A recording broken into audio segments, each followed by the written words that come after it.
kids. Fuck the kids? Yeah.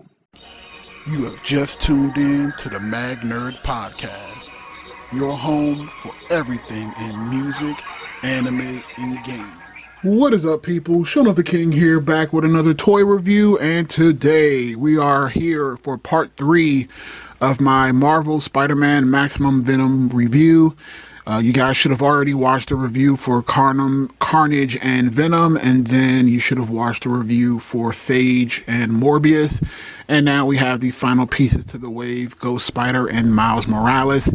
Again, I don't know much about this series because I did not watch it, but the figures look cool, and I needed them to complete the Build-A-Figure. So as you can see here, we have the packaging that looks different from the rest. It looks nice.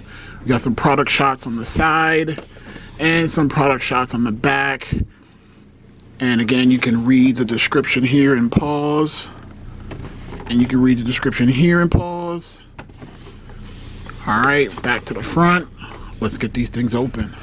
Alright guys, here they are out of the packaging. And I must say that if we were looking for the runt of the litter, these two would be it.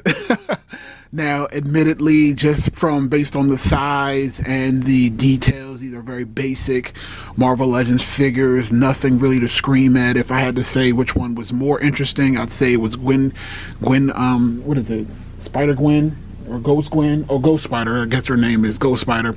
So actually, before we actually look at the figures, let's look at the Build-A-Figure pieces, because this is the reason why you would want to buy this figure. So stay tuned, because once I upload all 3 of these videos, the last video will be a review of the actual Build-A-Figure, where I will put it together on camera and showcase it for you. But again, take a look at the body. We have the chest here. It looks good. I love the utility belt on the side.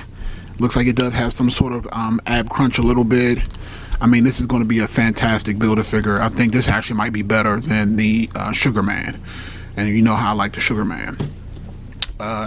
Gwen comes with the chest, and she actually comes with the dual swords. I thought that this thing came with swords, and I was right. And she comes with the sword and the actual body. So I definitely think the Ghost Gwen will probably be the chase figure, because this seems to me to be the biggest bang for the buck. Honestly, I don't know where this attaches. Maybe it attaches to the utility belt, I'm thinking.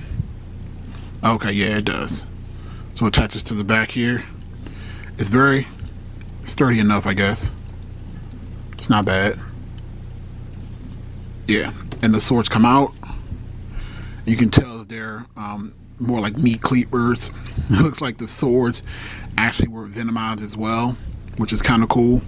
And I like kind of how you can see like nicks and bruises in the actual sword to kind of show that it's been used a lot. So that's cool. And again, this just snaps onto the back like so. Or it did. There it is. Whatever. And we got the arm. The left arm. Bicep swivel. More paint defects. As you can see here, just like on the other arm. I got some red paint here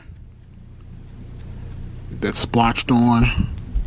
It's a little annoying, but not a big deal. I'm not one of those collectors, so it's annoying, but just something to point out. So now that we've looked at that, let's take a look at Ghost Gwen. And overall, I actually like the color scheme.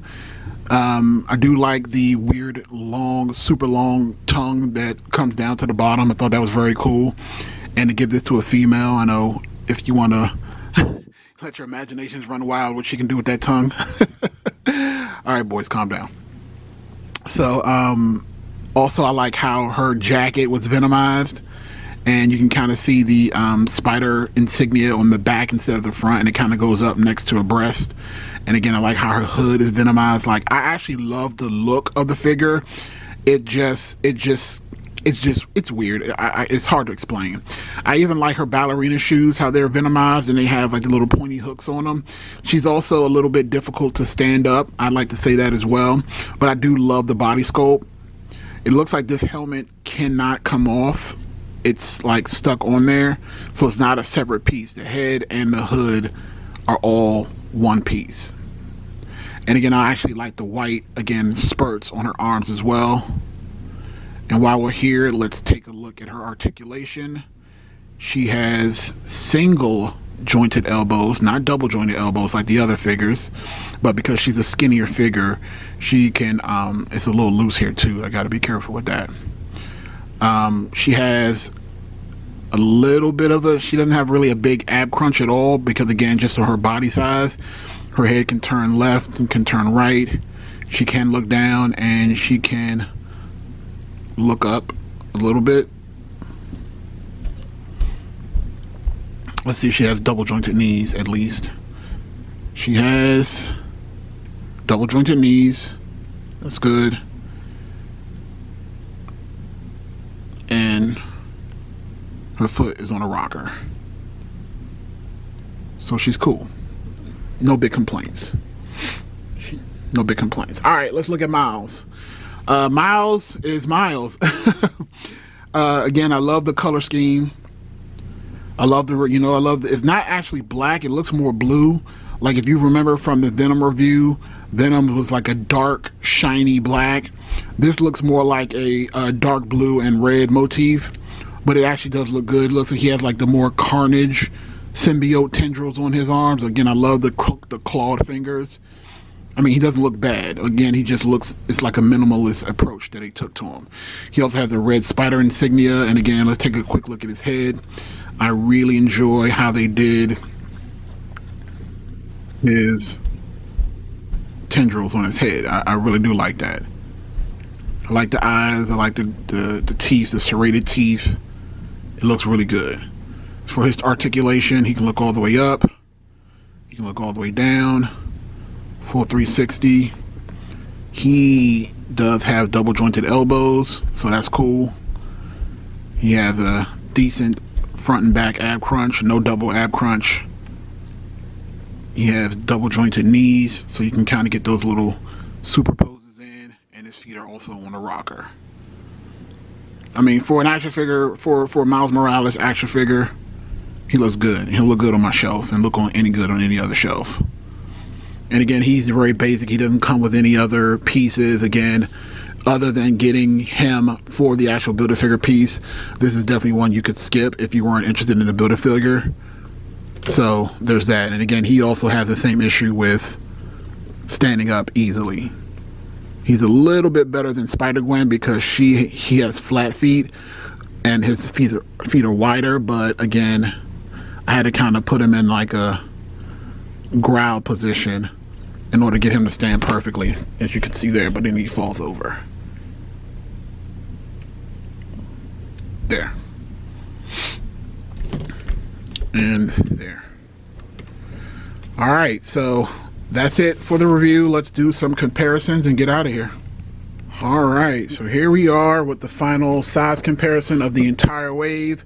As you guys can see, we have the Carnage and Venom, we have the Ghost Gwen or Ghost Spider, we have the Morbius, we have the Miles, and we have Phage. This is a fantastic wave. This actually might be my favorite wave of 2020. Again, I'm very, very happy. I got so many action figures this year. It's ridiculous. This year's top 10 is going to be super difficult. Let's bring in some other figures to round things out. Of course, we got Kingpin. He's always going to be here when it comes to Spider-Man. Just set him in the back. We have the 90s Spider-Man. We'll just set him right there.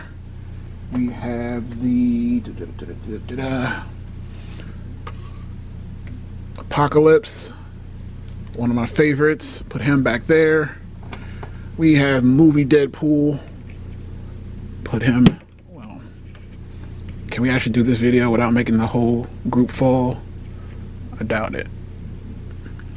We have Deadpool back there, but you really can't see him.